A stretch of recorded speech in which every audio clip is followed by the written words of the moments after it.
అదే RTV app వార్తల్ని క్షణాల్లో చదివే అవకాశం ఉంటుంది. ఒక న్యూస్ పేపర్, ఒక టెలివిజన్ ఛానల్ మీ చేతుల్లో ఎప్పుడూ ఉంటాయి.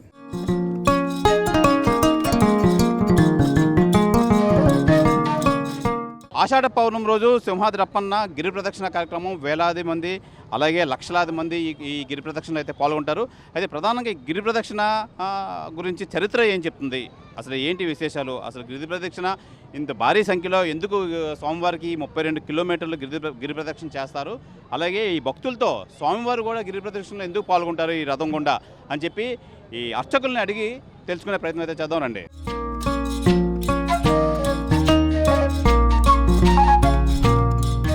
విశాఖ సింహాచలం సింహాద్రి అప్పన్న గిరి ప్రదక్షిణ కార్యక్రమం ఆషాఢ పౌర్ణమి రోజు ఈ గిరి ప్రదక్షిణ కార్యక్రమం జరుగుతుంది. అయితే ఈ గిరి ప్రదక్షిణ భక్తులతో పాటు మొత్తం 32 కిలోమీటర్లు స్వామివారు కూడా రథం మీద భక్తులతో పాటు ఈ గిరి ప్రదక్షిణ అయితే చేస్తారని శాస్త్రం అయితే చెప్తుంది.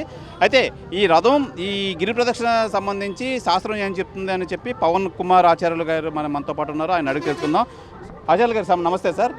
సార్ గిరి ప్రదక్షిణ ప్రధానంగా ఏం చెప్తారు మీరు గిరి ప్రదక్షిణ కోసం? సుందరాయ శుభాంగాయ మంగళాయ మహోజసే సింహశైల నివాసాయ శ్రీ నృసింహాయ మంగళం.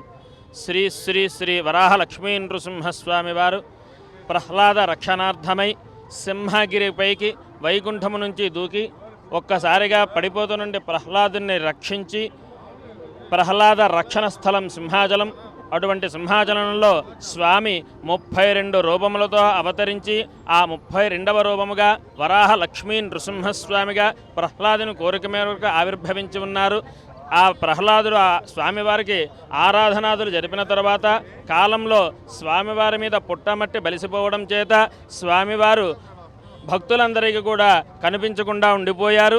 తరువాత కాలంలో పురూరవస్ చక్రవర్తి ఊర్వశి సమేతంగా ఈ సింహగిరిపైకి రావడము, పురూరవస్ చక్రవర్తి యొక్క విమానయానము ఈ సింహగిరిపైన ఆగిపోవడం చేత ఆ రాజు రాత్రి ఆ పురూరవస్ చక్రవర్తికి స్వామి కలలో కనబడి పుట్టలో తాను ఉన్నానని చెప్పి ఆ పుట్టమన్నును 300 కలశలతో అభిషేకం గావించి ఆవు పాలతో పంచామృలతో అభిషేకం గావించమని చెప్పారు స్వామి.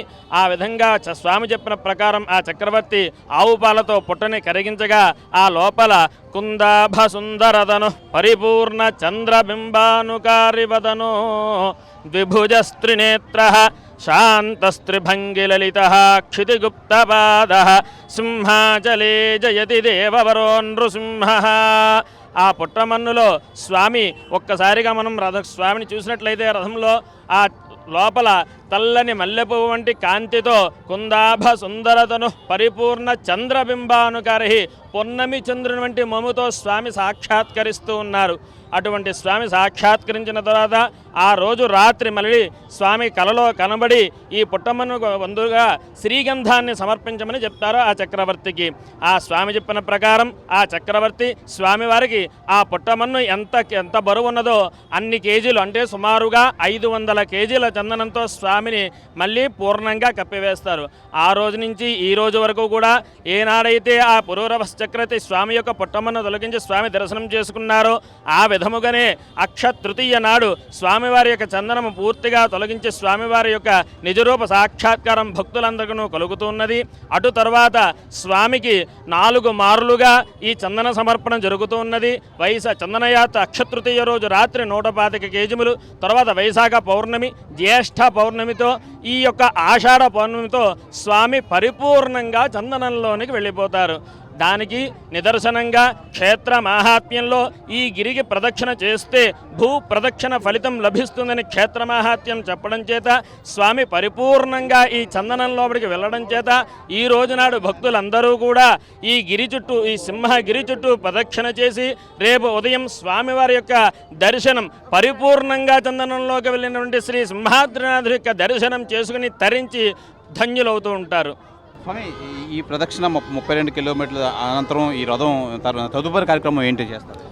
ఈ 32 కిలోమీటర్లు తిరిగిన భక్తులందరితో పాటు స్వామివారు భక్తులందరికీ వారిలో బలాన్ని ప్రవేశింపజేస్తూ వారు తిరగడానికి కావాల్సిన శక్తిని స్వామివారు వారికి ప్రసాదిస్తూ 32 కిలోమీటర్లు తిరిగిన తర్వాత మళ్ళీ రేపు ఉదయం స్వామివారిని వేకోజామునే సుప్రభాతములతో స్వామివారిని మేల్కొలుపు జరిపించి తదనంతరం చేయవలసినటువంటి ఆరాధన అది పాంచరాత్రాగమానుసార సిద్ధాంతానుసారంగా వస్తుండే ఆగమాది కార్యక్రమాలన్నీ పూర్తి చేస్తూ స్వామికి తుది విడత చందన సమర్పణ జరిపిస్తాము.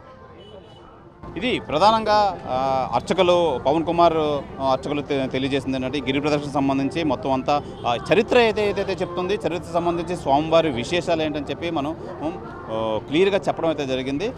ఇది ఈ గిరి ప్రదక్షిణ సంబంధించి విశేషాలు. కెమెరామెన్ అజయ్తో శివరామకృష్ణ, RTV, విశాఖపట్నం నుంచి.